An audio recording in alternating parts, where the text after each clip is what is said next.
ਪਿਛਲੇ 5-7 ਸਾਲਾਂ ਤੋਂ ਸੋਸ਼ਲ ਮੀਡੀਆ ਦੇ ਰਾਹੀਂ ਇਹੋ ਜਿਹਾ ਗੰਦ ਪਿੱਲ ਬੜਾ ਆਇਆ ਤੇ ਅੱਜ ਦੇ ਦੌਰ ਵਿੱਚ ਬਹੁਤ ਵੱਡੀ ਗਿਣਤੀ ਵਿੱਚ ਸਿੱਖਾਂ ਦੇ ਬੱਚੇ ਕੌਮ ਦੇ ਯੋਧਿਆਂ ਦੇ ਖਿਲਾਫ ਲਿਖਣ ਬੋਲਣ ਮੌਕੇ ਕੋਈ ਕਸਰ ਨਹੀਂ ਛੱਡਦੇ। ਹੁਣ ਸਾਡੀ ਕੌਮ ਨੂੰ ਤਾਂ ਕੋਈ ਕਦੇ ਹੈ ਨਹੀਂ ਵੀ ਅਭਿਨਵ ਅਰੋੜਾ ਜਾਂ ਹੋਰ ਕਿਸੇ ਨੂੰ ਤੁਸੀਂ ਕਿਹਾ ਤੇ ਹਿੰਦੂਆਂ ਨੂੰ ਕਿਉਂ ਵਿਪਤਾ ਪਈ ਹੋਈ ਹੈ ਕਿ ਸਿੱਖ ਜੀ ਉਸ ਬੱਚੇ ਦਾ ਸਤਿਕਾਰ ਕਿਉਂ ਕਰਦੇ ਆ ਜਿਹਨੇ ਇੰਦਰਾ ਗਾਂਧੀ ਬਾਰੇ ਸੱਚ ਬੋਲਿਆ ਕਿ ਇਹਨੇ ਦਰਬਾਰ ਸਾਹਿਬ ਤੇ ਹਮਲਾ ਕੀਤਾ ਸੀ। ਜਦੋਂ ਕੋਈ ਸਿੱਖ ਬੱਚਾ ਆਪਦੇ ਧਰਮ ਦੇ ਕਿਸੇ ਮਸਲੇ ਉੱਤੇ ਸਟੈਂਡ ਲੈ ਜਾਵੇ ਹੋਰ ਕੀ ਚਾਹੀਦਾ ਜੀ ਸਾਨੂੰ। ਅਖੇ ਜੀ ਇਹ ਤਾਂ ਫਿਰ ਮਾਹੌਲ ਖਰਾਬ ਕਰਨ ਵਾਲੀ ਗੱਲ ਹੋ ਗਈ। ਮਤਲਬ ਕਿ ਸਿੱਖ ਆਪਦੇ ਧਰਮ ਦੇ ਉਲਟ ਬਕਵਾਸ ਸੁਣ ਕੇ ਚੁੱਪ ਕਰਨ, ਸਿੱਖ ਹਿੰਦੂਆਂ ਵਾਲੀਆਂ ਕਰਤੂਤਾਂ ਕਰਨ ਤੇ ਟੀਚਰ ਜਾਂ ਅਧਿਆਪਕ ਕਰਾਉਣ, ਫੇਰ ਮਾਹੌਲ ਠੀਕ ਰਹੂ। ਇਹ ਮਿਰਚਾਂ ਵਾਲਾ ਮਹਿਕਮਾ ਜਿਹੜਾ ਇਹਨਾਂ ਨੂੰ ਨਾ ਤਾਂ ਅੱਜ ਸ਼ਰਮਾ ਨਾ ਕੱਲ ਆਉਣੀ ਆ, ਇਹਨਾਂ ਨੂੰ ਤਾਂ ਇਹ ਨਹੀਂ ਆਉਂਦਾ ਵੀ ਇੰਦਰਾ ਦੇ ਮਾਰਨ ਤੋਂ ਬਾਅਦ ਕਿਵੇਂ ਸਾਡੀਆਂ ਬੱਚੀਆਂ ਨਾਲ, ਕਿਵੇਂ ਸਾਡੇ ਲੋਕਾਂ ਨਾਲ, ਗੁਰਦੁਆਰਿਆਂ ਨਾਲ ਜੋ ਵਾਪਰਿਆ ਉਹ ਬਿਆਨ ਤੋਂ ਬਾਹਰ ਤੇ ਅੱਜ ਸਾਨੂੰ ਫੇਰ ਭਾਰਤ ਮਾਤਾ ਚੜੀ ਹੋਈ। ਹਾਕਮ ਚਾਹੁੰਦਾ ਹੁੰਦਾ ਕਿ ਤੁਸੀਂ ਭੁੱਲ ਜਾਵੋ ਤੁਹਾਡੇ ਨਾਲ ਕੀ ਵਾਪਰਿਆ, ਸਾਨੂੰ ਮਤਾ ਦਿੰਦੇ ਹੁੰਦੇ ਨੇ ਨਾ ਕਿ ਭੁੱਲ ਜਾਓ ਜੀ ਹੁਣ 84 ਨੂੰ, ਛੱਡੋ ਜੀ ਹੁਣ ਕਿੰਨਾ ਕੁ ਟਾਈਮ ਕਰੀ ਜਾਲੋਗੇ ਇਹ ਗੱਲਾਂ, ਜਦੋਂ ਕਿ ਆਪ ਨਹੀਂ ਭੁੱਲਦੇ ਕਿ ਸਦੀਆਂ ਪਹਿਲਾਂ ਸਾਡੀ ਸੀਤਾ ਨੂੰ ਰਾਵਣ ਚੱਕ ਕੇ ਲੈ ਗਿਆ ਸੀ। ਹਰ ਸਾਲ ਚੇਤੇ ਕਰਦੇ ਆ, ਰਮਾਇਣ ਮਨਾਉਂਦੇ ਆ, ਦੁਸਹਿਰਾ ਮਨਾਉਂਦੇ ਆ, ਦੀਵਾਲੀ ਮਨਾਉਂਦੇ। ਤੇ ਇਹ ਜਿਹੜਾ ਲਾਣਾ ਸਾਡੀ ਕੌਮ ਦੇ ਵਿੱਚ ਸੋਸ਼ਲ ਮੀਡੀਆ ਰਾਹੀਂ ਸਿੱਖੀ ਅਤੇ ਸਿੱਖਾਂ ਦੇ ਉਲਟ ਜਿਹੜਾ ਮਾਹੌਲ ਸਿਰਜ ਰਿਹਾ, ਇਹ ਇਕੱਲਾ ਇਸ ਮਸਲੇ 'ਚ ਨਹੀਂ ਹੈਗਾ ਵੀ ਜੇ ਕੋਈ ਸਿੱਖਾਂ ਦੇ ਹੀਰੋ ਨੂੰ, ਇਹ ਹੀਰੋ ਨੇ ਸਾਡੇ ਜਿਹੜੇ ਲੋਕ ਸਾਡੇ ਕੌਮ ਦੇ ਵਿੱਚ ਚੜ੍ਹਦੀ ਕਲਾ ਦਾ ਅਹਿਸਾਸ ਪੈਦਾ ਕਰਨ, ਉਹਨਾਂ ਦੀ ਇਹ ਇੱਜ਼ਤ ਕਰੀਏ ਤੇ ਉਦੋਂ ਚੀਕਾਂ ਕੂਕਾਂ ਮਾਰਨ, ਮਿਰਚਾਂ ਲੱਗਣ, ਕਦਾ ਉਹ ਇਕੱਲਾ ਉਦੋਂ ਨਹੀਂ, ਹਰ ਮੌਕੇ ਇਹ ਮਿਸਗਾਈਡ ਕਰਦੇ, ਗੁੰਮਰਾਹ ਕਰਦੇ। ਜਿਹੜੇ ਲੋਕ ਹਰ ਘਟਨਾ ਦੀ ਵਿਆਖਿਆ ਸਿੱਖਾਂ ਦੇ ਉਲਟ ਕਰਦੇ ਆ, ਸਚਾਈ ਨੂੰ ਆਉਣ ਨਹੀਂ ਦਿੰਦੇ ਸਾਹਮਣੇ, ਉਹਨਾਂ ਨੂੰ ਪਛਾਣ ਲਓ, ਖਤਾ ਖਾਵਾਂਗੇ। ਇਸ ਬਦਲਦੀ ਦੁਨੀਆ ਵਿੱਚ ਤੁਸੀਂ ਪਿੱਛੇ ਨਾ ਰਹਿ ਜਾਓ। ਹਰ ਘਟਨਾ ਜੋ ਤੁਹਾਡੀ ਜ਼ਿੰਦਗੀ ਤੇ ਅਸਰ ਪਾ ਰਹੀ ਹੈ, ਅਸੀਂ ਉਸ ਬਾਰੇ ਦਵਾਂਗੇ ਤੁਹਾਨੂੰ ਸਟੀਕ ਤੇ ਸਹੀ ਜਾਣਕਾਰੀ। ਤੁਹਾਡਾ ਆਪਣਾ ਹੱਕ ਸੱਚ ਦੀ ਆਵਾਜ਼ TV84। TV84 ਦੇ ਨਾਲ ਜੁੜਨ ਲਈ ਆਪਣਾ ਫੋਨ ਚੁੱਕੋ ਤੇ ਐਪ ਸਟੋਰ ਵਿੱਚ ਜਾ ਕੇ ਡਾਊਨਲੋਡ ਕਰੋ TV84 ਦੀ ਨਵੀਂ ਐਪ। ਇਸ ਐਪ ਤੇ ਤੁਸੀਂ ਦੇਖ ਸਕਦੇ ਹੋ 24 ਘੰਟੇ TV84 ਦਾ ਲਾਈਵ ਚੈਨਲ ਅਤੇ ਨਾਲ ਹੀ ਪੰਜ ਪੰਜਾਬ ਅਤੇ ਦੁਨੀਆ ਭਰ ਦੀਆਂ ਅਹਿਮ ਖਬਰਾਂ। ਫਿਰ ਦੇਰ ਕਿਸ ਗੱਲ ਦੀ, ਹੁਣੇ ਡਾਊਨਲੋਡ ਕਰੋ TV84 ਦੀ ਨਵੀਂ ਐਪ।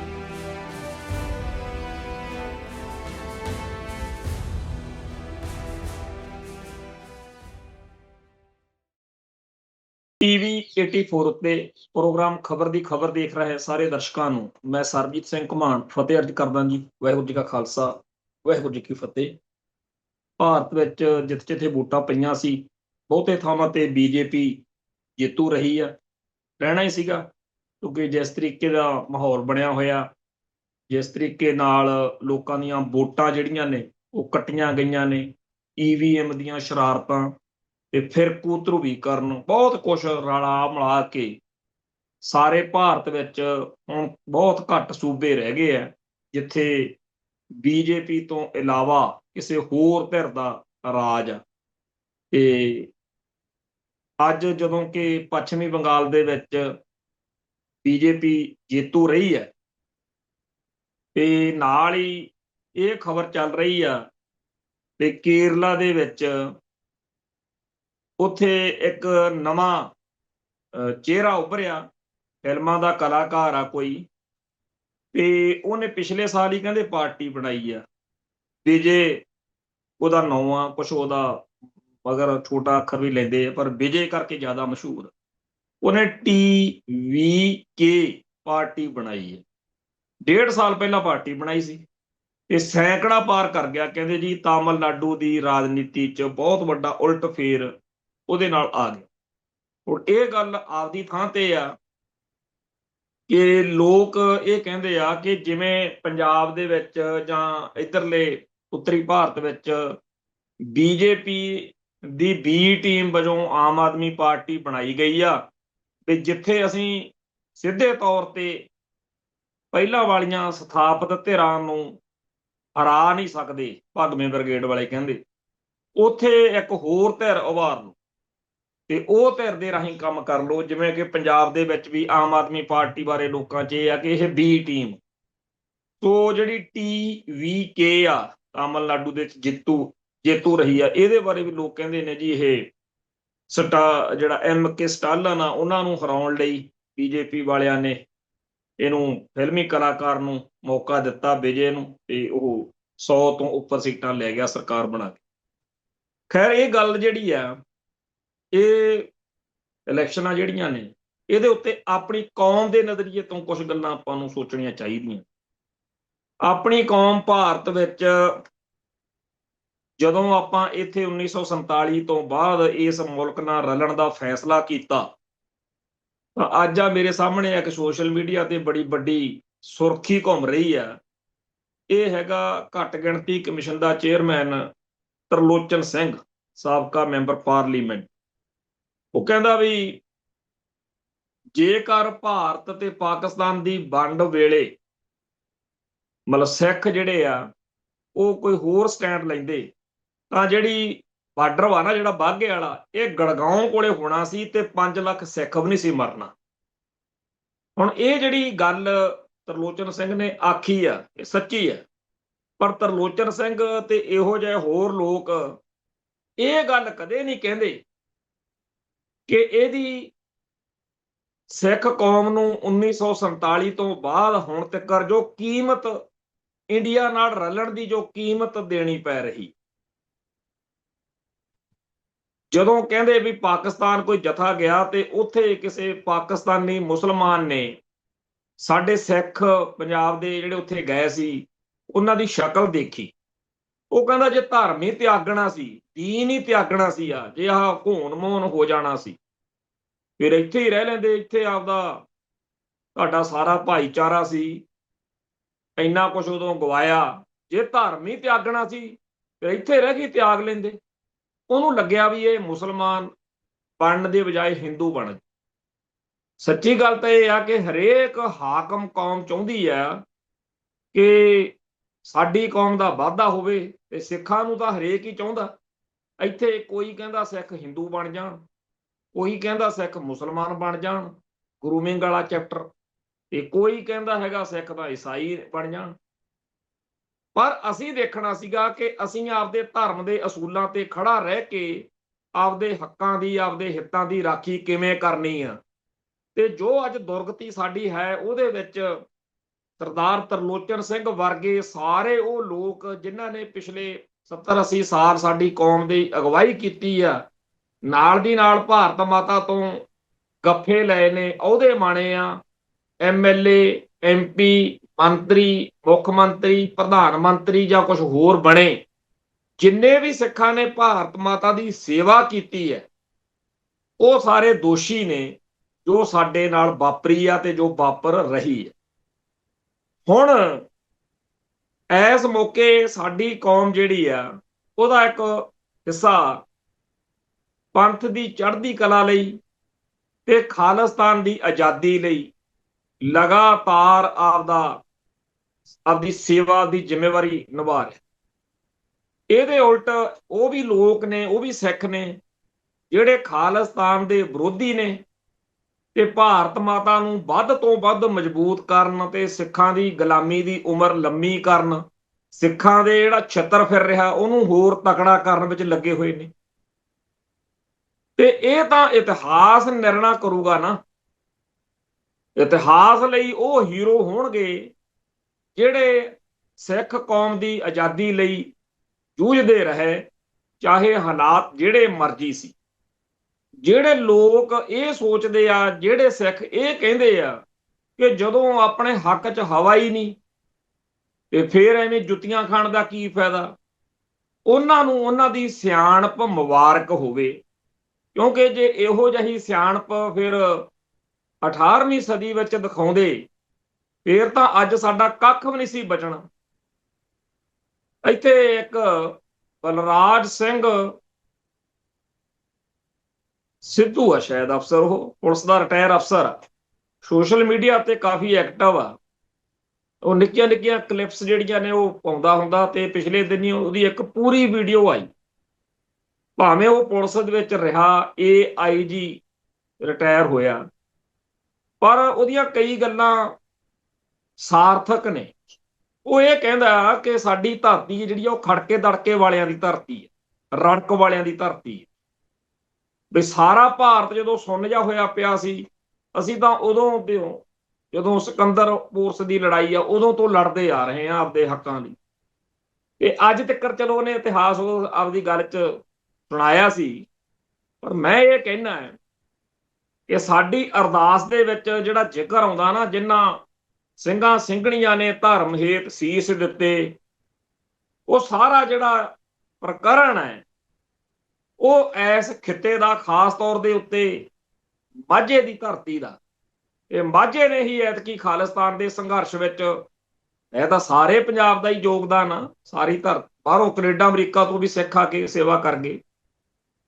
ਗੱਲ ਇਹ ਹੈ ਕਿ ਇਸ ਧਰਤੀ ਤੇ ਜਦੋਂ ਜਦੋਂ ਵੀ ਕੌਮ ਦੀ ਚੜ੍ਹਦੀ ਕਲਾ ਵਾਲੇ ਸਿੰਘ ਕੋਈ ਚੰਗਾ ਕੰਮ ਕਰਦੇ ਆ, ਸਾਨੂੰ ਖੁਸ਼ੀ ਹੋਣੀ ਚਾਹੀਦੀ ਹੈ ਤੇ ਹੁੰਦੀ ਵੀ ਹੈ। ਤੇ ਜਦੋਂ ਕੋਈ ਗੰਧੜ ਚੌਧ ਜਿਹਾ ਪੈ ਦੇ, ਉਦੋਂ ਫਿਰ ਮਨ ਨੂੰ ਅਫਸੋਸ ਵੀ ਹੁੰਦਾ।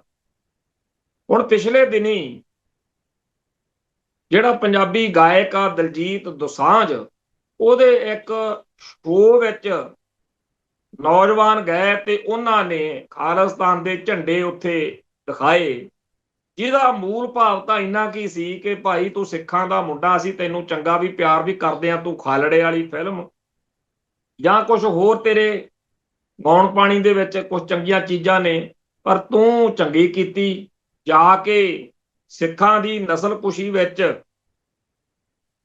ਅਹਿਮ ਭੂਮਿਕਾ ਨਿਭਾਉਣ ਵਾਲੇ ਅਮਿਤਾਭ ਬੱਚਨ ਦੇ ਸ਼ੋਅ ਵਿੱਚ ਉਹਦੇ ਜਾ ਕੇ ਤੂੰ ਪੈਰੀਂ ਪੈ ਗਿਆ। ਇਹ ਇਤਰਾਜ਼ ਕਰਨਾ ਸਿੱਖਾਂ ਦਾ ਹੱਕ ਆ, ਕਿਉਂਕਿ ਸਿੱਖ ਹੀ ਨੇ ਜਿਹੜੇ ਉਹਨੂੰ ਪਿਆਰ ਕਰਦੇ ਆ। ਹੁਣ ਮੈਂ ਇੱਥੇ ਨਿੱਤ ਗੱਲ ਕਰਦਾ, ਜਿਹੜੇ ਭੈਣ ਭਰਾ ਮੈਨੂੰ ਸੁਣਦੇ ਆ ਮੇਰਾ ਮਾਣ ਕਰਦੇ ਆ, ਜੇਕਰ ਕੋਈ ਮੇਰੀ ਗਲਤ ਗੱਲ ਆ, ਮੇਰੀ ਕੋਈ ਗਲਤ ਬਿਆਨੀ ਆ, ਉਹਨਾਂ ਨੂੰ ਪਿੰਚ ਕਰ ਗਈ, ਕੋਈ ਗੱਲ ਚੁੱਭ ਗਈ, ਤਾਂ ਉਹਨਾਂ ਦਾ ਹੱਕ ਆ ਕਿ ਮੈਨੂੰ ਕਹਿਣ ਕਿ ਘਮਾਣ ਸਾਹਿਬ ਤੁਹਾਡੀ ਇਹ ਗੱਲ ਸਾਨੂੰ ਜਚੀ ਨਹੀਂ। ਤੇ ਮੇਰਾ ਰਵੱਈਆ ਜਿਹੜਾ ਉਹ ਬਹੁਤ ਅਰਥ ਰੱਖਦਾ ਕਿ ਮੈਂ ਕਿਵੇਂ ਪ੍ਰਤੀਕਿਰਿਆ ਦੇਣੀ। ਸੋ ਕੌਮ ਦਾ ਜਾਂ ਸਿੱਖਾਂ ਦਾ ਉਹਨਾਂ ਲੋਕਾਂ ਤੇ ਹੱਕ ਹੁੰਦਾ ਜਿਹੜੇ ਇਸ ਹੱਕ ਦੀ ਖੱਟੀ ਖਾਂਦੇ, ਸਰਕਾਰ ਲੈਂਦੇ ਆ, ਮਾਇਆ ਕਮਾਉਂਦੇ ਆ। ਤੋ ਦਲਜੀਤ ਦੋਸਾਂਝ ਉੱਤੇ ਇਸ ਗੱਲ ਦਾ ਇਤਰਾਜ਼ ਕੋਈ ਬਿੱਕੋ ਲਿੱਤਰੀ ਜਾਂ ਬੜੀ ਵੱਡੀ ਗੱਲ ਨਹੀਂ ਹੈ। ਉਹਨਾਂ ਨੇ ਝੰਡੇ ਉੱਥੇ ਲੈ ਵੀ ਆਂਦੇ, ਤਾਂ ਜਿੱਥੇ ਉੱਥੇ ਇੰਡੀਆ ਦੇ ਜਾਂ ਉੱਥੇ ਦੱਸਦੇ ਆ ਵੀ ਪਾਕਿਸਤਾਨ ਦੇ ਪੰਜਾਬੀ ਲੋਕ ਉੱਥੇ ਕਈ ਹੋਰ ਝੰਡੇ ਲੈ ਕੇ ਆਏ ਸੀ, ਤਾਂ ਉਹ ਵੀ ਆ ਗਏ ਜੇ, ਤਾਂ ਏਡੀ ਕਿੱਡੀ ਕੁ ਗੱਲ ਸੀ। ਪਰ ਜਿਵੇਂ ਗੁਰਦਾਸ ਮਾਨ ਤੋਂ ਰਹਿ ਨਹੀਂ ਸੀ ਹੋਇਆ, ਉਵੇਂ ਦਲਜੀਤ ਦੋਸਾਂਝ ਨੇ ਖਾਲਿਸਤਾਨ ਦੇ ਝੰਡਿਆਂ ਦੇ ਕਰਕੇ ਜੋ ਤਲਖੀ ਦਿਖਾਈ, ਜੋ ਗੱਲਾਂ ਕਹੀਆਂ ਵੀ ਚੱਕ ਕੇ ਬਾਹਰ ਮਾਰੋ, ਇਹ ਗਲਤ ਸੀ। ਇਸ ਤੋਂ ਅਗਲੀ ਗੱਲ ਇਹ ਕਿ ਦਲਜੀਤ ਦੋਸਾਂਝ ਨੂੰ ਵੀ ਚਾਹੀਦਾ ਤੇ ਸਾਡੇ ਕੌਮ ਦੇ ਬੰਦਿਆਂ ਨੂੰ ਵੀ ਚਾਹੀਦਾ ਕਿ ਇਸ ਗੱਲ ਨੂੰ ਸਮੇਟ ਲੈਣ, ਸਾਡੀ ਕੌਮ ਦਾ ਅੰਦਰਲਾ ਮਸਲਾ। ਤੇ ਜਿਹੜੇ ਭਰਾ ਬਹੁਤ ਕਈ ਵਾਰੀ ਐਕਸਟ੍ਰੀਮ ਸਟੈਪ ਲੈ ਜਾਂਦੇ ਆ, ਉਹਨਾਂ ਨੂੰ ਵੀ ਇਹ ਆ ਕਿ ਸਾਡੇ ਮੁੰਡਿਆਂ ਤੋਂ ਗੜਬੜਾਂ ਵੀ ਹੋਣਗੀਆਂ ਤੇ ਅਸੀਂ ਉਹਨਾਂ ਨੂੰ ਇਸ ਹੱਦ ਤੱਕ ਨਹੀਂ ਜਲੀਲ ਕਰਨਾ ਕਿ ਉਹ ਦੁਸ਼ਮਣ ਦੀ ਝੋਲੀ ਵਿੱਚ ਡਿੱਗ ਪੈਣ। ਖਾੜਕੂ ਲਹਿਰ ਦੇ ਦਿਨਾਂ 'ਚ ਕਈ ਵਾਰ ਇਹੋ ਜਿਹੇ ਪ੍ਰਕਰਣ ਕਾਂਡ ਵਾਪਰ ਜਾਂਦੇ ਸੀ ਕਿ ਉਹਨੂੰ ਦੋਸ਼ੀ ਨੂੰ ਜਾਂ ਗਲਤੀ ਕਰਨ ਵਾਲੇ ਨੂੰ ਫਿਰ ਤਨਖਾਹ ਲਾ ਕੇ, ਸੋਧਾ ਲਾ ਕੇ ਸਿੰਘਾਂ ਨੇ ਉਹਨੂੰ ਸਮਝਾਉਣਾ, ਤੇ ਜੇਕਰ ਉਹਨੂੰ ਸਲੀਕੇ ਨਾਲ ਨਾ ਹੈਂਡਲ ਕੀਤਾ ਜਾਵੇ ਤਾਂ ਉਹ ਬੰਦਾ ਪੁਲਿਸ ਦੇ ਹੱਥਾਂ 'ਚ ਜਾਊਗਾ ਤੇ ਨੁਕਸਾਨ ਕਰਾਊਗਾ। ਸੋ ਸਾਨੂੰ ਜਿੱਥੇ ਆਪਦੀ ਕੌਮ ਦੇ ਉਹਨਾਂ ਚਿਹਰਿਆਂ ਨੂੰ ਜਿਨ੍ਹਾਂ ਦੀ ਸਮਾਜ ਵਿੱਚ ਕੋਈ ਪਛਾਣ ਬਣੀ ਹੁੰਦੀ ਹੈ, ਉਹਨਾਂ ਨੂੰ ਇਹ ਜਤਾਉਣ ਦੀ ਲੋੜ ਆ। ਜਿੱਥੇ ਹੁਣ ਹਰੇਕ ਹੀ ਤਾਂ ਜੇਜੀ ਬੈਂਸ ਵਾਂਗੂ ਕਹਿ ਨਹੀਂ ਸਕਦਾ ਨਾ ਵੀ ਹਾਂ ਅਸੀਂ ਸੰਤ ਭਿੰਡਰਾਂ ਵਾਲਿਆਂ ਨੂੰ ਜਾਂ ਸਿੱਖ ਸੰਘਰਸ਼ ਦੇ ਯੋਧਿਆਂ ਨੂੰ ਪਿਆਰ ਕਰਦੇ ਆ ਤੇ ਹਾਂ ਅਸੀਂ ਹੈਗੇ ਆ ਖਾਲਿਸਤਾਨੀ। ਹਰੇਕ ਦੇ ਕੋਲੋਂ ਉਹੋ ਜਿਹੀ ਜੁਰਤ ਦੀ ਆਸ ਨਹੀਂ ਹੈ।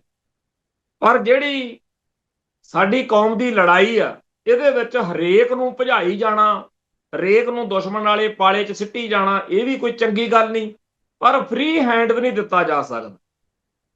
ਤੋ ਇਹਦੇ ਲਈ ਸਾਨੂੰ ਸਾਰੇ ਪੱਖਾਂ ਨੂੰ ਸੋਚ ਕੇ ਚੱਲਣਾ ਚਾਹੀਦਾ। ਹੁਣ ਜਿਸ ਤਰੀਕੇ ਦਾ ਮਾਹੌਲ ਸਾਡੇ ਕੌਮ ਦਾ ਬਣਿਆ ਹੋਇਆ, ਉਹਦੇ ਵਿੱਚ ਸਾਫ਼ ਦਿਖ ਰਿਹਾ ਕਿ ਜਿਹੜਾ ਦੌਰ ਇੱਕ ਵਾਰੀ ਸਿਖਰ ਤੇ ਗਿਆ ਸੀ ਖਾਲਿਸਤਾਨ ਦੇ ਹੱਕ ਵਿੱਚ, ਉਹਦੇ ਵਿੱਚ ਪਿਛਲੇ ਕੁਝ ਅਰਸੇ ਤੋਂ ਕਾਫੀ ਫਰਕ ਪੈ ਰਿਹਾ। ਖਾਸ ਤੌਰ ਦੇ ਉੱਤੇ ਕੁਝ ਇਹੋ ਜਿਹੇ ਸੱਜਣ ਜਿਹੜੇ ਖਾਲਿਸਤਾਨੀ ਸੰਘਰਸ਼ ਦੇ ਦਿਨਾਂ 'ਚ ਉਦੋਂ ਉਹ ਇਰਰੈਲੇਵੈਂਟ ਰਹੇ, ਅਪ੍ਰਸੰਗਕ, ਜਿਨ੍ਹਾਂ ਦੀ ਗੱਲ ਜਾਂ ਜਿਨ੍ਹਾਂ ਦੀ ਰਾਏ ਉਦੋਂ ਸੁਣੀ ਨਹੀਂ ਗਈ, ਕਾਰਨ ਜਿਹੜੇ ਮਰਜ਼ੀ ਰਹੇ ਹੋਣ, ਤੇ ਜਦੋਂ ਸਿਰਾਂ ਤੇ ਖੱਫਣ ਬੰਨ ਕੇ ਲੜਨ ਵਾਲੇ ਸੂਰਮੇ ਸ਼ਹਾਦਤਾਂ ਪਾ ਗਏ, ਤਾਂ ਜਿਨ੍ਹਾਂ ਨੇ ਉਹੋ ਜਿਹੀ ਕੋਈ ਗੱਲ ਨਹੀਂ ਕੀਤੀ ਸੀ ਉਹਨਾਂ ਨੇ ਬਚ ਵੀ ਜਾਣਾ ਸੀ। ਤੇ ਅੱਜ ਦੇ ਦੌਰ ਵਿੱਚ ਉਹ ਲੋਕ ਜਿਹੜੇ ਇਹ ਗੱਲ ਦਾ ਦਾਅਵਾ ਕਰਕੇ ਵੀ ਅਸੀਂ ਵੀ ਉਦੋਂ ਐਕਟਿਵ ਸੀ, ਉਹਨਾਂ ਨੇ ਨਵੇਂ ਨੌਜਵਾਨਾਂ ਦੇ ਮਨਾਂ ਵਿੱਚ ਇੱਕ ਤਾਂ ਸਿੱਖ ਸੰਘਰਸ਼ ਦੇ ਯੋਧਿਆਂ ਦੇ ਖਿਲਾਫ ਕੁਝ ਐਕਸ਼ਨਾਂ ਕਰਕੇ ਦੋ ਗੱਲਾਂ ਹੁੰਦੀਆਂ ਨੇ। ਇੱਕ ਕਹਿ ਦਿੰਦੇ ਆ ਵੀ ਸੰਧੂ ਨੂੰ, ਭਾਈ ਹਰਮੰਦਰ ਸਿੰਘ ਸੰਧੂ ਨੂੰ, ਤੇ ਇੱਕ ਕਹਿ ਦਿੰਦੇ ਆ ਵੋਟਾਂ ਦੇ ਬਾਈਕਾਟ ਨੂੰ, ਵੀ ਇਹ ਦੋ ਮੁੱਦਿਆਂ ਦੇ ਆਧਾਰ ਤੇ ਸਾਰੀ ਖਾੜਕੂ ਲਹਿਰ ਨੂੰ ਗਾਲਾਂ ਕਢਵਾਉਂਦੇ। ਇਹ ਜਿਹੜੇ ਸਾਡੇ ਭਰਾ ਨੇ, ਮੈਨੂੰ ਇਹਨਾਂ ਦੇ ਉੱਤੇ ਬਹੁਤ ਇਤਰਾਜ਼ ਆ।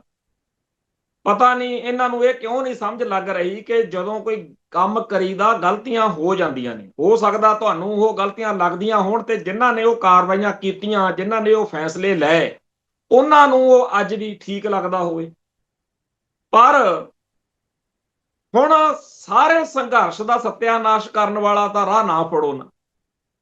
ਖੈਰ, ਪਿਛਲੇ 5-7 ਸਾਲਾਂ ਤੋਂ ਸੋਸ਼ਲ ਮੀਡੀਆ ਦੇ ਰਾਹੀਂ ਇਹੋ ਜਿਹਾ ਗੰਦ ਪਿੱਲ ਬੜਾ ਆਇਆ, ਤੇ ਅੱਜ ਦੇ ਦੌਰ ਵਿੱਚ ਬਹੁਤ ਵੱਡੀ ਗਿਣਤੀ ਵਿੱਚ ਸਿੱਖਾਂ ਦੇ ਬੱਚੇ ਕੌਮ ਦੇ ਯੋਧਿਆਂ ਦੇ ਖਿਲਾਫ ਲਿਖਣ ਬੋਲਣ ਮੌਕੇ ਕੋਈ ਕਸਰ ਨਹੀਂ ਛੱਡ। ਭਾਈ ਇਹ ਕੰਮ ਤਾਂ ਸਿੱਖੀ ਦੇ ਦੁਸ਼ਮਣਾਂ ਦਾ ਸੀ, ਤੇ ਇਹ ਸਿੱਖਾਂ ਦੇ ਘਰੇ ਜੰਮ ਕੇ ਜਿਹੜੇ ਲੋਕ ਕਰੀ ਜਾਂਦੇ ਆ ਉਹਨਾਂ ਨੂੰ ਫਿਰ ਕੀ ਕਹੀਏ। ਹੁਣ ਤਾਂ ਬੜਾ ਹੀ ਕਈ ਵਾਰੀ ਅਜੀਬ ਲੱਗਦਾ। ਪਿਛਲੇ ਹਫ਼ਤੇ ਕੋਟਕਪੂਰੇ ਦੇ ਇੱਕ ਸਕੂਲ ਦੇ ਵਿੱਚ ਇੱਕ ਵਿਦਿਆਰਥੀ ਨੇ ਸਟੈਂਡ ਲਿਆ, ਤੇ ਸਕੂਲ ਵਾਲਿਆਂ ਨੇ ਗਲਤੀ ਵੀ ਮੰਨੀ। ਜਦੋਂ ਉੱਥੇ ਇੰਦਰਾਂ ਦੀਆਂ ਸਿਫਤਾਂ ਹੋ ਰਹੀਆਂ ਸੀ ਤੇ ਉਸ ਵਿਦਿਆਰਥੀ ਨੇ, ਉਸ ਬੱਚੇ ਨੇ ਕਿਹਾ ਕਿ ਉਹ ਚੰਗੀ ਕਿਵੇਂ ਹੋ ਸਕਦੀ ਆ ਜਿਹਨੇ ਸਾਡੇ ਦਰਬਾਰ ਸਾਹਿਬ ਤੇ ਹਮਲਾ ਕੀਤਾ। ਗੱਲ ਨਿਬੜ ਗਈ।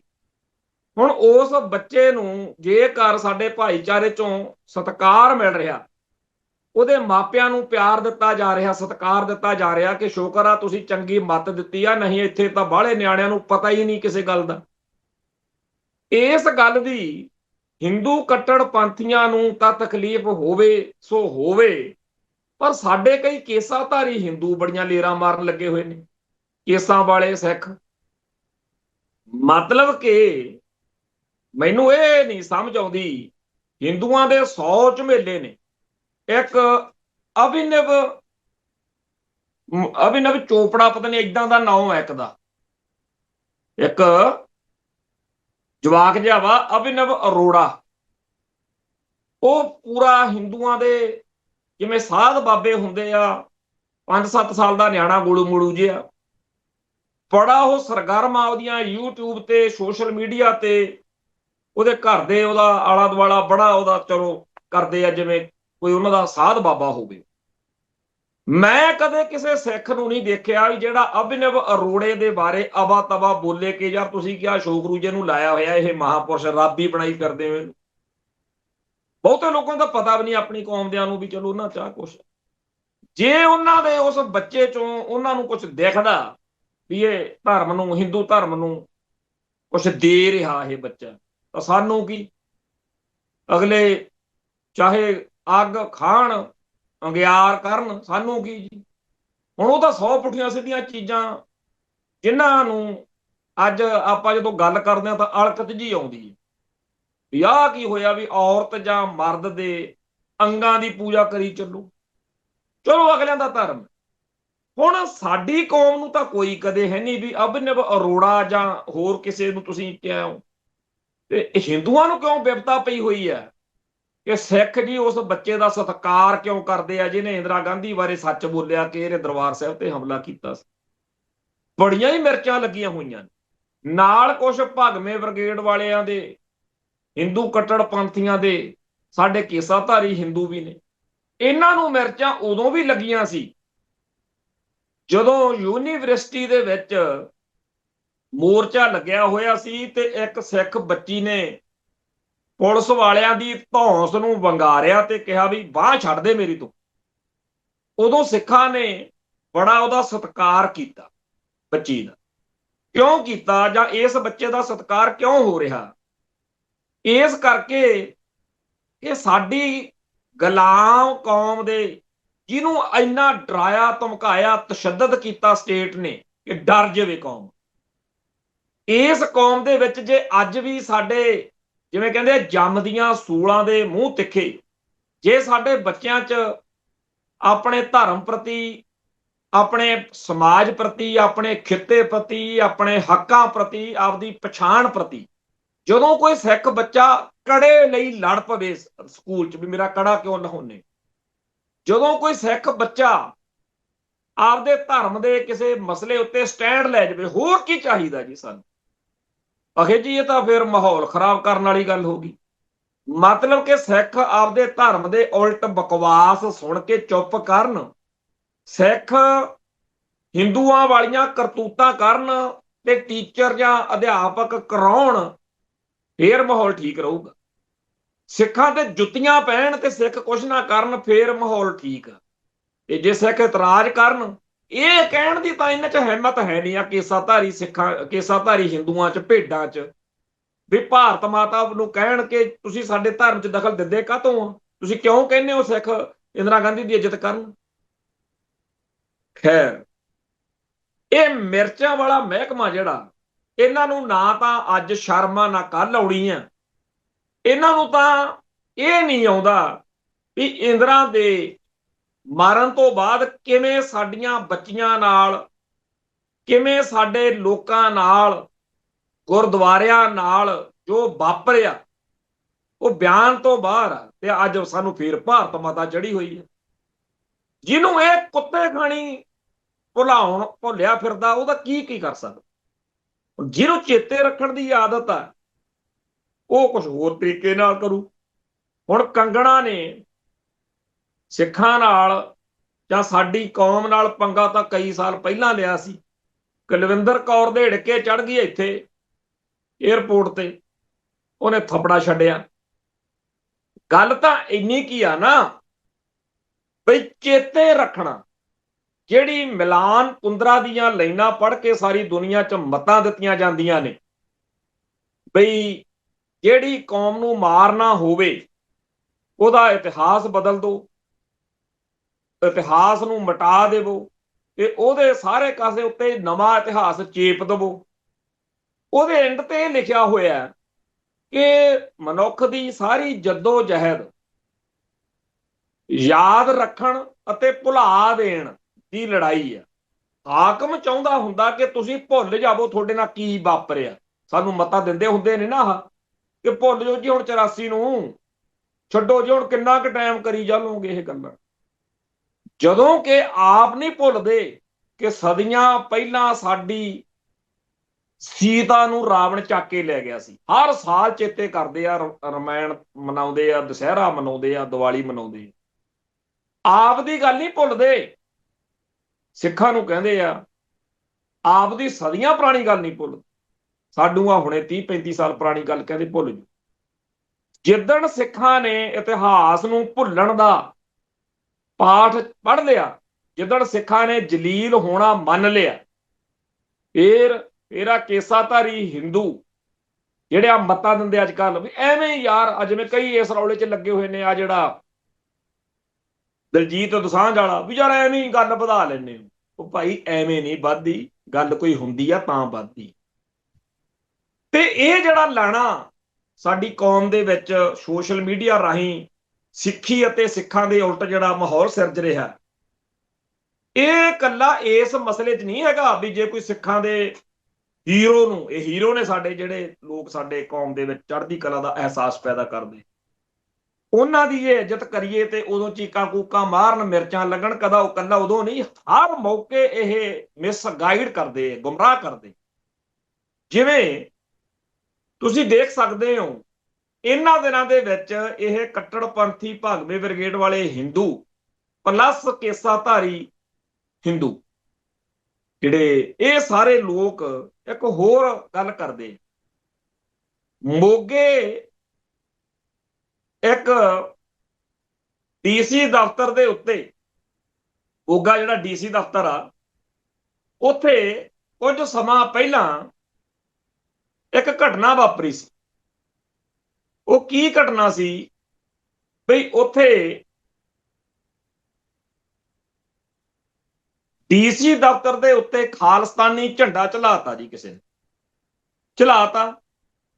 ਹੁਣ ਜਿਹੜਾ ਝੰਡਾ ਝੁਲਾਤਾ, ਉਦੋਂ ਬਾਅਦ ਵਿੱਚ ਝੰਡਾ ਝੁਲਾਉਣ ਤੋਂ ਬਾਅਦ ਚ ਉਹਨਾਂ ਨੌਜਵਾਨਾਂ ਤੇ ਮੁਕੱਦਮਾ ਬਣ ਗਿਆ। ਜਦੋਂ ਮੁਕੱਦਮਾ ਬਣ ਗਿਆ 14 ਅਗਸਤ 2020 ਨੂੰ, ਅੱਜ 2026 ਹੈ, ਜਦੋਂ ਇਹ ਮੁਕੱਦਮਾ ਬਣ ਗਿਆ ਤੇ ਇਹ ਵੀ ਗੱਲ ਨਾਲ ਆਈ ਕਿ ਜੀ ਉਹਨਾਂ ਨੇ ਉੱਥੇ ਲੱਗੇ ਹੋਏ ਤਿਰੰਗੇ ਦੀ ਬੇਇੱਜ਼ਤੀ ਕੀਤੀ ਹੈ। ਠੀਕ ਆ ਜੀ ਗੱਲ, ਮੁਕੱਦਮਾ ਬਣ ਗਿਆ। ਪਰਸੋਂ ਅਖਬਾਰਾਂ 'ਚ ਖਬਰ ਛਪੀ 1 ਮਈ ਨੂੰ ਕਿ ਖਾਲਿਸਤਾਨੀ ਝੰਡਾ ਚਹਲਾਉਣ ਵਾਲਿਆਂ ਨੂੰ 5.5 ਸਾਲ ਕੈਦ। ਬਈ ਜਿਉਂ ਪਿੱਟਣ ਲੱਗੇ ਨਾਲ ਕੇਸਾਧਾਰੀ ਹਿੰਦੂ, ਸਾਡੀ ਕੌਮ ਵਾਲੇ ਲੰਡੂ ਸਿੱਖ, ਤੇ ਨਾਲ ਉਹ ਹਿੰਦੂ। ਹੁਣ ਕਿਸੇ ਨੇ ਸਾਰ ਨਹੀਂ ਲੈਣੀ, ਇਹ ਤਾਂ ਪੱਟੇ ਗਏ, ਇਹ ਤਾਂ ਲੁੱਟੇ ਗਏ, ਇਹ ਤਾਂ ਮਾਰੇ ਗਏ। ਸਭ ਤੋਂ ਪਹਿਲੀ ਗੱਲ ਤਾਂ ਇਹ ਕਿ ਖਾਲਿਸਤਾਨੀ ਝੰਡਾ ਲਹਿਰਾਉਣ ਕਰਕੇ ਕੋਈ ਸਜ਼ਾ ਨਾ ਹੋਈ ਆ ਤੇ ਨਾ ਹੋਣੀ। ਜੇ ਖਾਲਿਸਤਾਨੀ ਝੰਡਾ ਲਹਿਰਾਉਣ ਕਰਕੇ ਸਜ਼ਾਵਾਂ ਹੁੰਦੀਆਂ ਹੋਣ ਤਾਂ ਇੱਥੇ 29 ਅਪ੍ਰੈਲ ਨੂੰ ਦਲ ਖਾਲਸਾ, ਮਾਨ ਦਲ, ਭਾਈ ਦਲਜੀਤ ਸਿੰਘ ਗਰੁੱਪ ਤੇ ਜਗਤਾਰ ਸਿੰਘ ਹਵਾਰਾ ਕਮੇਟੀ ਨੇ ਘੱਟੋ ਘੱਟ ਇੱਥੇ 7-8 ਹਜ਼ਾਰ ਸਿੱਖ ਇਕੱਠਾ ਕਰਕੇ ਅੰਮ੍ਰਿਤਸਰ 'ਚ ਨਾਅਰੇ ਮਾਰੇ ਆ, ਖਾਲਿਸਤਾਨ ਦੇ ਝੰਡੇ ਝੁਲਾਏ ਨੇ। ਉਹਨਾਂ ਦੇ ਤਾਂ ਪਰਚਾ ਬਣਿਆ ਨਹੀਂ, ਹਰ ਸਾਲ ਹੀ ਕਰਦੇ ਆ। ਔਰ ਇਹ ਗੱਲ ਜਿਹੜੇ ਆ ਲੰਡੂ ਕਈ ਸਾਡੀ ਕੌਮ 'ਚ ਪੈਦਾ ਹੋਏ ਨੇ, ਇਹ ਤੁਸੀਂ ਅਕਸਰ ਹੀ ਦੇਖੇ ਹੋਣੇ ਆ, ਕਹਿੰਦੇ ਹੁੰਦੇ ਨੇ ਯਾਰ ਫਲਾਨਿਆਂ ਨੂੰ ਮਿੰਟ 'ਚ ਦੀ ਫੜ ਲੈਂਦੇ ਆ, ਫਲਾਨੇ ਜਿਹੜੇ ਆ ਉਹ ਖਾਲਿਸਤਾਨ ਦੇ ਝੰਡੇ ਚੱਕੀ ਫਿਰਦੇ ਆ, ਉਹਨਾਂ ਨੂੰ ਕੋਈ ਕੁਛ ਨਹੀਂ ਕਹਿੰਦਾ, ਕਹਿੰਦੇ ਹੁੰਦੇ ਆ ਨਾ। ਹੁਣ ਸੱਚਾਈ ਇਹ ਹੈ ਕਿ ਭਾਰਤੀ ਅਦਾਲਤਾਂ 'ਚ ਇਹਨਾਂ ਮਾਨ ਦਲ ਵਾਲਿਆਂ ਤੇ, ਦਲ ਖਾਲਸਾ ਵਾਲਿਆਂ ਤੇ ਜਾਂ ਹੋਰ ਬੜੇ ਸਿੱਖਾਂ ਤੇ ਕੇਸ ਬਣੇ। ਜਿਹੜੇ ਕੇਸ ਬਣੇ, ਇਹਨਾਂ ਕੇਸਾਂ ਵਿੱਚ ਵਕੀਲਾਂ ਨੇ ਸਾਬਤ ਕਰਤਾ ਕਿ ਭਾਰਤ ਦਾ ਤੁਹਾਡਾ ਹੀ ਜਿਹੜਾ ਸੰਵਿਧਾਨ ਆ, ਇਹ ਇਜਾਜ਼ਤ ਦਿੰਦਾ ਕਿ ਖਾਲਿਸਤਾਨ ਦੀ ਲੋਕਤੰਤਰੀ ਜਾਂ ਪੀਸਫੁਲ ਤਰੀਕੇ ਨਾਲ ਗੱਲ ਕਰਨੀ ਕੋਈ ਗੁਨਾਹ ਨਹੀਂ। ਤੋਂ ਭਾਰਤ ਦੀਆਂ ਅਦਾਲਤਾਂ ਦੀਆਂ ਇਹ ਜੱਜਮੈਂਟਾਂ, ਇੱਕ ਹੈਗੀ ਆ ਬਲਵੰਤ ਸਿੰਘ ਵਰਸਜ ਭਾਰਤ ਸਰਕਾਰ, ਇੱਕ ਹੈ ਦਲ ਖਾਲਸਾ ਵਰਸਜ ਭਾਰਤ ਸਰਕਾਰ, ਇੱਕ ਹੈ ਸਿਮਰਨਜੀਤ ਸਿੰਘ ਮਾਨ ਵਰਸਜ ਭਾਰਤ ਸਰਕਾਰ, ਇੱਕ ਹੈ ਭਾਈ ਕੁਲਵੀਰ ਸਿੰਘ ਕੌੜਾ ਵਰਸਜ ਭਾਰਤ ਸਰਕਾਰ। ਇਹੋ ਜਿਹੀਆਂ ਘੱਟੋ ਘੱਟ 300 ਜੱਜਮੈਂਟਾਂ ਨੇ ਜਿਹਦੇ ਵਿੱਚ ਅਦਾਲਤ ਨੇ ਪੁਲਿਸੀਆਂ ਨੂੰ ਕਿਹਾ ਕਿ ਜਦੋਂ ਖਾਲਿਸਤਾਨ ਦਾ ਨਾਅਰਾ ਮਾਰਨਾ, ਖਾਲਿਸਤਾਨ ਦਾ ਝੰਡਾ ਝੁਲਾਉਣਾ ਕਾਨੂੰਨ ਅਨੁਸਾਰ, ਸੰਵਿਧਾਨ ਅਨੁਸਾਰ ਕੋਈ ਗੁਨਾਹ ਨਹੀਂ, ਤੇ ਤੁਸੀਂ ਕਦੋਂ ਪਰਚਾ ਦਰਜ ਕੀਤਾ? ਇਹ ਸੈਡੀਸ਼ਨ ਦੇ ਪਰਚੇ ਦਰਜ ਕਰੀ ਫਿਰਦੇ ਹੁੰਦੇ ਨੇ ਅਦਾਲਤ ਹਰ ਵਾਰੀ। ਮੈਂ ਆਪ, ਮੇਰੇ ਤੇ 2 ਵਾਰੀ ਮੁਕੱਦਮੇ ਸੈਡੀਸ਼ਨ ਦੇ ਬਣੇ ਆ ਵੀ ਖਾਲਿਸਤਾਨ ਦਾ ਨਾਅਰਾ ਮਾਰਿਆ ਜੀ ਜਾਂ ਇਸ ਤਰ੍ਹਾਂ ਦੀਆਂ, ਇਹ ਆਪ ਹੀ ਲਿਖ ਦਿੰਦੇ ਆ। ਨਾਅਰਾ ਨੂਰਾ ਤਾਂ ਕੀ ਮਾਰਨਾ ਹੁੰਦਾ ਉੱਥੇ। ਹੁਣ ਖਾਲਿਸਤਾਨ ਦੇ ਝੰਡੇ ਝੁਲਾਉਣ ਕਰਕੇ ਇਹਨਾਂ ਨੂੰ ਸਜ਼ਾ ਨਹੀਂ ਹੋਈ। ਇਹ ਜਿਹੜੇ 2 ਨੌਜਵਾਨ ਨੇ ਨਾ, ਇੰਦਰਜੀਤ ਸਿੰਘ ਤੇ ਜਸਪਾਲ ਸਿੰਘ, ਇਹਨਾਂ ਨੂੰ ਸਜ਼ਾ ਹੋਈ ਆ ਭਾਰਤੀ ਤਿਰੰਗੇ ਦੀ ਬੇਹੁਰਮਤੀ ਕਰਨ ਦੇ ਜੁਰਮ ਵਿੱਚ। ਸਮਝੋ ਗੱਲ ਨੂੰ। 1981 ਦੀ ਗੱਲ ਹੈ, ਸਾਡੇ ਦਲ ਖਾਲਸਾ ਦਾ ਇੱਕ ਸਿੰਘ ਹੈ, ਹੁਣ ਤਾਂ ਚੜ੍ਹਾਈ ਕਰ ਗਿਆ, ਗੁਰਬਚਨ ਸਿੰਘ ਉਹਦਾ ਨਾਮ। ਉਹਨੇ ਜਲੰਧਰ ਦੇ ਵਿੱਚ ਇੰਡੀਆ ਦਾ ਤਿਰੰਗਾ ਵੀ ਸਾੜਿਆ। ਜਦੋਂ ਲਾਰੇ ਜਗਤਨ ਰਹਿਣ ਵਾਲੇ ਕਾਂਡ ਤੋਂ ਬਾਅਦ, ਸੰਤਾਂ ਦੀ ਗ੍ਰਿਫਤਾਰੀ ਤੋਂ ਬਾਅਦ ਮਹਿਤਾ ਚੌਂਕ ਦੇ ਵਿੱਚ ਸਾਡੇ ਸਿੱਖਾਂ ਦਾ ਕਤਲੇਆਮ ਹੋਇਆ ਸੀ, ਉਦੋਂ ਕਦੀ ਗੱਲ ਆਏ। ਗੁਰਬਚਨ ਸਿੰਘ ਨੇ ਨਾਲੇ ਤਿਰੰਗਾ ਸਾੜਤਾ ਤੇ ਨਾਲੇ ਸੰਵਿਧਾਨ ਸਾੜਤਾ। ਉਦੋਂ ਦੱਸਦੇ ਆ ਕਿ ਇਹੋ ਜਿਹਾ ਕੋਈ ਕਾਨੂੰਨ ਹੈ ਨਹੀਂ ਸੀ। ਹੁਣ ਕਾਨੂੰਨ ਹੈਗਾ ਕਿ ਜੇ ਤਿਰੰਗੇ ਦੀ ਜਾਂ ਸੰਵਿਧਾਨ ਦੀ ਕੋਈ ਬੇਅਦਬੀ ਕਰੇ ਤਾਂ ਆਹ ਸਜ਼ਾ ਹੋਊ। ਬਣਾਤਾ ਕਾਨੂੰਨ ਅਗਲਿਆਂ ਨੇ। ਸੋ ਉਸ ਕਾਨੂੰਨ ਤਹਿਤ ਇਹਨਾਂ ਨੂੰ ਸਜ਼ਾ ਜਿਹੜੀ ਸੀ ਉਹ ਹੋਣੀ ਸੀ, ਕਿਉਂਕਿ ਵੀਡੀਓ ਬਣਾਈ ਉਹਨਾਂ ਨੇ, ਜੋ ਵੀ ਉਹਨਾਂ ਨੂੰ ਠੀਕ ਲੱਗਿਆ ਮੁੰਡਿਆਂ ਨੂੰ। ਹੁਣ ਅਗਲੀ ਗੱਲ ਆਖਿਓ ਜੀ ਹੁਣ ਰੁਲਣਗੇ ਜੇਲ੍ਹਾਂ 'ਚ, ਮਾਰੇ ਗਏ, ਲੁੱਟੇ ਗਏ। ਇਹਨਾਂ ਲੰਡੂਆਂ ਨੂੰ ਕੱਖ ਨਹੀਂ ਜੇ ਪਤਾ। ਮੈਂ ਅੱਗੇ ਵੀ ਇਸ ਪ੍ਰੋਗਰਾਮ 'ਚ ਗੱਲ ਕਰਦਾ ਹੁੰਨਾ ਕਿ ਸਾਡੇ ਜੇਲ੍ਹਾਂ 'ਚ ਬਹਿਣ ਵਾਲਿਆਂ ਨੂੰ ਅਕਲਾਂ ਫਿਰ ਰੱਬ ਜਿਵੇਂ ਕਹਿੰਦੇ ਆ ਨਾ, ਜਿੰਨਾ ਸੁੱਥਣਾ ਸਮਾਈਆਂ ਉਹਨਾਂ ਨੇ ਫਿਰ ਸਾਰੇ ਕਾਸੇ ਨੂੰ ਰਾਹ ਵੀ ਰੱਖੇ ਹੁੰਦੇ ਆ। ਅਸੀਂ ਇਹ ਰਾਹ ਲੱਭ ਲਿਆ ਵੀ ਅਸੀਂ ਹੁਣ ਕਿਹੜਾ ਡੀਸੀ ਲੱਗਣਾ। ਜਦੋਂ ਸਾਡੇ ਤੇ ਝੂਠਾ ਸੱਚਾ ਮੁਕੱਦਮਾ ਬਣਾ ਦਿੰਦੇ ਆ ਤੇ ਅਦਾਲਤ ਵਿੱਚ ਜਾਓ, ਜੱਜ ਨੂੰ ਕਹਿ ਦਿਓ ਜੀ ਹਾਂ ਜੀ, ਉਹ ਫਿਰ ਕੱਟੀ ਕਟਾਈ 'ਚ ਛੱਡ ਦਿੰਦੇ ਆ ਵੀ 2 ਸਾਲ ਹੋ ਗਏ, ਚਲੋ ਜਾਓ ਤੁਸੀਂ ਘਰ। ਕਈਆਂ ਨੂੰ ਕਈ ਵਾਰ ਇਸ ਪ੍ਰੋਗਰਾਮ 'ਚ ਆਪਾਂ ਇਹ ਗੱਲ ਕੀਤੀ ਆ, ਆਹ ਜਿਹੜਾ ਰੌਲਾ ਨਾ ਮੋਗੇ ਜਿਹੜਾ ਕਹਿੰਦੇ ਆ ਵੀ ਝੰਡਾ ਝਲਾਤਾ ਸੀ, ਇਹਦੇ ਵਿੱਚ ਵੀ ਇੰਦਰਜੀਤ ਸਿੰਘ ਤੇ ਜਸਪਾਲ ਸਿੰਘ ਜਿਹੜੇ ਆ ਉਹਨਾਂ ਨੂੰ 2020 ਤੋਂ ਅੱਜ 2026 ਤੱਕਰ ਜਿਹੜੇ ਇਹ 5-6 ਸਾਲ ਹੋ ਗਏ ਅੰਦਰ ਬੈਠਿਆਂ ਨੂੰ, ਤੇ ਇਹਨਾਂ ਨੂੰ ਸਮਝ ਲੱਗ ਗਈ ਕਿ ਜਿਸ ਹਿਸਾਬ ਨਾਲ ਇਹ ਮੁਕੱਦਮਾ ਚੱਲ ਰਿਹਾ, ਇਹ ਘੱਟੋ ਘੱਟ 3-4 ਸਾਲ ਹੋਰ ਲੈ ਜਾਣਗੇ। ਜੇ 10 ਸਾਲ ਮੁਕੱਦਮਾ ਚਲਾ ਕੇ ਸਾਨੂੰ ਬਰੀ ਵੀ ਕਰਤਾ, ਉਹਦਾ ਕੀ ਫਾਇਦਾ। ਇਹ ਉਹੀ ਗੱਲ ਆ ਜਿਹੜੀ ਮੈਂ ਇੱਕ ਦਿਨ ਅੱਗੇ ਦੱਸੀ ਇਸੇ ਪ੍ਰੋਗਰਾਮ 'ਚ, ਕਿ ਮੇਰੇ ਮਿੱਤਰ ਸੀ, ਉਹਨਾਂ ਨੂੰ ਮੈਂ ਦੱਸਿਆ ਬਈ ਜਿਸ ਹਿਸਾਬ ਨਾਲ ਤੁਹਾਡਾ ਮੁਕੱਦਮਾ 2.5 ਸਾਲ ਹੋ ਗਏ ਚੱਲਦੇ ਨੂੰ, 2.5-3 ਸਾਲਾਂ ਦੇ ਵਿੱਚ ਤੁਹਾਡੇ 7-8 ਉਹਨਾਂ ਨੇ ਭੁਗਤਾਏ ਨੇ ਗਵਾਹ। ਇਸ ਹਿਸਾਬ ਦੇ ਨਾਲ 30-35 ਗਵਾਹ ਨੇ, ਤਾਂ ਸਾਨੂੰ ਘੱਟੋ ਘੱਟ 15 ਸਾਲ ਤਾਂ ਤੁਹਾਨੂੰ ਗਵਾਹ ਭੁਗਤਾਉਣਾ ਨੂੰ ਲੱਗ ਜਾਣੇ। ਜੇ ਤੁਸੀਂ ਉਦੋਂ ਬਰੀ ਵੀ ਹੋਗੇ ਫਿਰ ਕੀ ਫਾਇਦਾ। ਤੇ ਉਹਨਾਂ ਨੇ ਕਰ ਲਿਆ ਹੱਲ, ਕਪੂਰਥਲੇ ਕੋਰਟ 'ਚ ਕਹਿਤਾ ਜੀ, ਉਹਨਾਂ ਨੇ ਕੱਟੀ ਕਟਾਈ ਛੱਡ। ਹੁਣ ਵੀ ਇਸੇ ਤਰੀਕੇ ਨਾਲ ਸਾਡੇ ਹੋਰ ਕਈ ਭਰਾਵਾਂ ਨੇ, ਨੌਜਵਾਨਾਂ ਨੇ ਕੀਤਾ।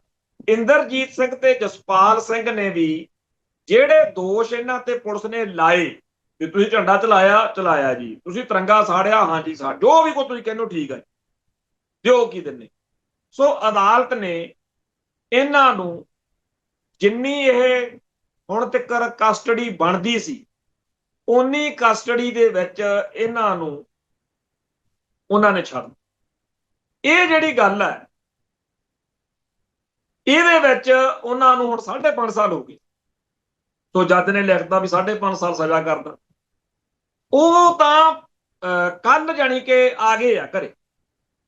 ਕੱਲ ਸ਼ਾਮ ਜੇ ਨੂੰ ਪੋਸਟਾਂ ਪੈ ਗਈਆਂ ਸੀ ਵੀ ਘਰੇ ਆ ਗਏ। ਉਹ ਤਾਂ ਘਰੇ ਵੀ ਆ ਗਏ ਤੇ ਸਾਡੇ ਇੱਥੇ ਕਈ ਪਿੱਟਣ ਲੱਗੇ ਹੋਏ ਨੇ ਬਈ ਜੀ ਉਹ ਤਾਂ ਅੰਦਰ ਰਹਿਣਗੇ, ਉਹ ਤਾਂ ਐ ਕਰ ਦੇਣਗੇ, ਉਹ ਕਰ ਦੇਣਗੇ। ਦੇਖੋ, ਉਹਨਾਂ ਨਾਲ ਅਸਹਿਮਤ ਹੋਣਾ ਜਾਂ ਉਹਨਾਂ ਦਾ ਕਿਸੇ ਨੂੰ ਚੰਗਾ ਨਹੀਂ ਲੱਗਦਾ ਹੋਰ ਗੱਲ, ਪਰ ਐਵੇਂ ਝੂਠ ਵੱਢੀ ਜਾਣਾ, ਐਵੇਂ ਉਹਨਾਂ ਜਥੇਬੰਦੀਆਂ ਨੂੰ। ਆ ਹੁਣ ਸ਼ੰਭੂ ਜਿਹੜਾ ਬੰਬ ਧਮਾਕਾ ਹੋਇਆ ਜਿਹਦੇ ਚ ਜਗਰੂਪ ਸਿੰਘ ਨਾਂ ਦੇ ਇੱਕ ਮੁੰਡੇ ਦਾ ਉੱਥੇ ਮਾਰੇ ਜਾਣ ਤੋਂ ਬਾਅਦ ਕਈਆਂ ਦੀ ਗ੍ਰਿਫਤਾਰੀ, ਹੁਣ ਇਹਦੀ ਜ਼ਿੰਮੇਵਾਰੀ ਲਈ ਆ ਖਾਲਿਸਤਾਨ ਜਿੰਦਾਬਾਦ ਫੋਰਸ ਵਾਲੇ ਭਾਈ ਰਣਜੀਤ ਸਿੰਘ ਨੀਟੇ ਨੇ। ਉਹਨੇ ਸਾਰੀ ਆਪਦੀ ਗੱਲ ਦੱਸੀ ਆ, ਜੋ ਵੀ ਉਹਦਾ ਪੱਖ ਆ ਉਹ ਤੋਂ ਸਮਝ ਲਓ। ਜੇ ਕਿਸੇ ਸਿੱਖ ਨੂੰ ਕੋਈ ਸ਼ੱਕ ਆ, ਉਹਨੂੰ ਸਮਝ ਨਹੀਂ ਲੱਗਦੀ, ਉਹ ਤੋਂ ਪੁੱਛ ਲਵੇ ਨੀਟੇ ਤੋਂ, ਭਾਈ ਨੀਟਰ ਸਾਹਿਬ ਤੋਂ। ਪਰ ਕਰਦੇ ਕੀ ਆ ਆਪਾਂ ਵੀ ਸਟੇਟ ਨਾਲੋਂ ਪਹਿਲਾਂ ਆਪਾਂ ਆਪਦਾ ਹੀ ਰੰਡੀ ਰੋਣਾ ਪਾਇਆ, ਔਰ ਸਾਫ਼ ਦਿਖ ਰਿਹਾ ਕਿ ਜੇ ਕਿਤੇ ਖਾਲਿਸਤਾਨੀ ਖਾੜਕੂ ਜੱਦੋ ਜਹਿਦ ਵੇਲੇ 1985 ਤੋਂ 95 ਦੇ ਵਿਚਾਲੇ ਅੱਜ ਵਾਲੇ ਸਾਡੇ ਕੋਲੇ YouTube ਚੈਨਲ ਹੁੰਦੇ, ਸਾਡੇ ਕੋਲੇ ਆਹ ਮੋਬਾਈਲ ਡਿਜੀਟਲ ਦੁਨੀਆ ਹੁੰਦੀ, ਤੇ ਬਸ ਫਿਰ ਤਾਂ ਲੌਂਗੋਵਾਲ ਨੂੰ ਮਾਰਨਾ ਬਾਅਦ ਚ ਸੀ, ਰੰਡੀ ਰੋਣਾ ਉਦੋਂ ਪਹਿਲਾਂ ਵੀ ਹਾਏ ਹਾਏ ਬੜਾ ਭਲਾ ਬੰਦਾ ਸੀ। ਜੱਜਮੈਂਟਾਂ ਆਪਦੇ ਕੋਲੋਂ ਪਹਿਲੇ ਤਿਆਰ ਰੱਖਿਆ ਕਰਨੀਆਂ। ਸੋ ਕੁੱਲ ਮਿਲਾ ਕੇ ਜਿਹੜੇ ਲੋਕ ਹਰ ਘਟਨਾ ਦੀ ਵਿਆਖਿਆ ਸਿੱਖਾਂ ਦੇ ਉਲਟ ਕਰਦੇ ਆ, ਸਚਾਈ ਨੂੰ ਆਉਣ ਨਹੀਂ ਦਿੰਦੇ ਸਾਹਮਣੇ, ਉਹਨਾਂ ਨੂੰ ਪਛਾਣ ਲਓ, ਖਤਾ ਖਾਵਾਂਗੇ। ਜਿਵੇਂ ਆ ਜਿਹੜਾ ਬੇਅਦਬੀ ਸੋਧ ਐਕਟ ਜਿਹਨੂੰ ਕਹਿੰਦੇ ਆ ਗੁਰੂ ਗ੍ਰੰਥ ਸਾਹਿਬ ਸਤਕਾਰ ਐਕਟ, ਉਹਦਾ ਰੌਲਾ ਪੈਂਦਾ। ਕੇਸਾਧਾਰੀ ਹਿੰਦੂ ਆ ਜਿਹੜੇ, ਉਹਨਾਂ ਦੇ ਮਤਲਬ ਕਿ ਜੀ ਬਹੁਤ ਜ਼ਿਆਦਾ ਬੁਖਾਰ ਚੜਿਆ ਹੋਇਆ, ਉਹ ਇਹ ਗੱਲ ਸੁਣਨ ਨੂੰ ਤਿਆਰ ਹੀ ਨਹੀਂ ਕਿ ਭਗਵੰਤ ਮਾਨ ਦੀ ਸਰਕਾਰ ਨੇ ਜਿਹੜਾ ਕਾਨੂੰਨ ਬਣਾਇਆ, ਜਿਹੜੀ ਸੋਧ ਕੀਤੀ ਹੈ, ਜੇ ਕੋਈ ਗੜਬੜ ਹੋ ਸਕਦੀ। ਕਹਿੰਦੇ ਨਹੀਂ ਜੀ ਬਹੁਤ ਵਧੀਆ ਬਣਾ।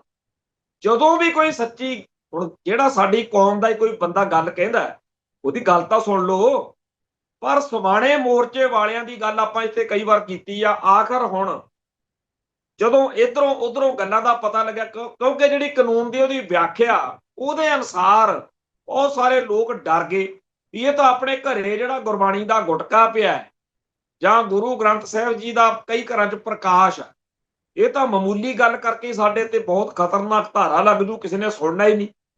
ਲੋਕ ਜਿਹੜੇ ਆ ਉਹ ਡਰ ਗਏ।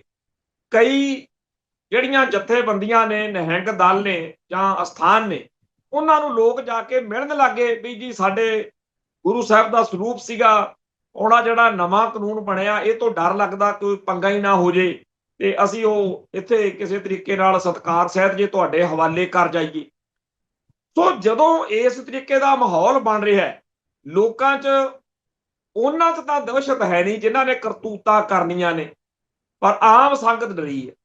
ਤੋ ਲੋਕਾਂ ਨੇ ਇਸ ਮਸਲੇ ਤੇ ਜੋ ਆਪਦੇ ਸ਼ੰਕੇ ਪ੍ਰਗਟਾਏ ਤਾਂ ਉਹਨਾਂ ਦੇ ਮੁਤਲਕ ਅਕਾਲ ਤਖਤ ਸਾਹਿਬ ਤੇ ਜਿਹੜਾ ਇਕੱਠ ਹੋਇਆ ਕੱਲ, ਉੱਥੇ ਸਭ ਤੋਂ ਪਹਿਲਾਂ ਤਾਂ ਹਾਜ਼ਰ ਸਿੱਖਾਂ ਨੇ ਸ਼੍ਰੋਮਣੀ ਕਮੇਟੀ ਦੇ ਪ੍ਰਧਾਨ ਧਾਮੀ ਸਾਹਿਬ ਦੀ ਖੜਕੈਂਚੀ ਕੀਤੀ ਵੀ ਤੁਸੀਂ ਪਹਿਲੇ ਦਿਨ ਹੀ ਵੈਲਕਮ ਕਰਤਾ ਸੀ।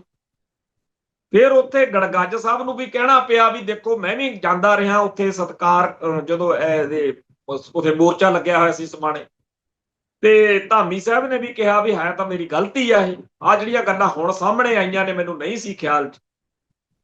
ਗੱਲ ਇਹ ਹੈ, ਜਿਵੇਂ ਆਪਾਂ 1966 ਵਿੱਚ ਸਰਦਾਰ ਕਪੂਰ ਸਿੰਘ ਕਹਿੰਦੇ ਆ, ਉਹ ਜਿਹੜੀ ਪੰਜਾਬੀ ਸੂਬਾ ਬਣਾਉਣ ਮੌਕੇ ਜਿਹੜਾ ਉਹਨਾਂ ਨੇ ਉੱਥੇ ਦਿੱਤੀ ਆ ਸਪੀਚ ਪਾਰਲੀਮੈਂਟ 'ਚ, ਬਈ ਅਸੀਂ ਪੰਜਾਬੀ ਸੂਬਾ ਤਾਂ ਚਾਹੁੰਦੇ ਆ, ਸੰਘਰਸ਼ ਵੀ ਕੀਤਾ, ਪਰ ਜਿਹੋ ਜਿਹਾ ਤੁਸੀਂ ਬਣਾ ਕੇ ਦਿੱਤਾ ਇਹ ਬਹੁਤ ਗਲਤ ਆ।